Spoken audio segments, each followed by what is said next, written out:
ఎవరైనా పిల్లలకి early ఏజెస్‌లో autism symptoms ఉన్నాయని మీకు అనిపిస్తే, లేదా ఎక్కడైనా మీకు ఎవరైనా ఐడెంటిఫై చేసినప్పుడు, అంటే ఫర్ ఎగ్జాంపుల్ వాళ్ళు ఐ కాంటాక్ట్ ఇవ్వట్లేదు, సోషల్‌గా మింగిల్ అవ్వట్లేదు, మీతో ఇంటరాక్ట్ అవ్వట్లేదు, ఇలా కొన్ని ఆటిస్టిక్ సింప్టమ్స్ ఏమైనా ఉన్నాయని మీకు అనిపించినప్పుడు, సో మీరు ఇమ్మీడియేట్‌గా వాళ్ళకి ట్రీట్మెంట్ స్టార్ట్ చేయడం వల్ల, treatment in the sense early intervention గానీ, స్పీచ్ థెరపీ, బిహేవియర్ థెరపీ, ఇలా ఏమైనా థెరపీస్ ఇప్పించడం వలన వాళ్ళు కొంచెం 3 ఇయర్స్ 4 ఇయర్స్ వచ్చేసే వరకు అందులో నుంచి బయటకు వచ్చే ఛాన్సెస్ చాలా ఎక్కువగా ఉంటాయి.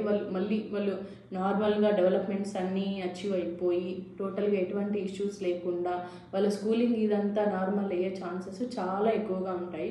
సో ఎర్లీ ఏజెస్లో థెరపీస్ ఇప్పించడం అనేది చాలా అవసరం. మీరు ఒకవేళ అలా ఏమైనా ఐడెంటిఫై చేస్తే ఇమ్మీడియట్గా దానికి ట్రీట్మెంట్ స్టార్ట్ చేయండి.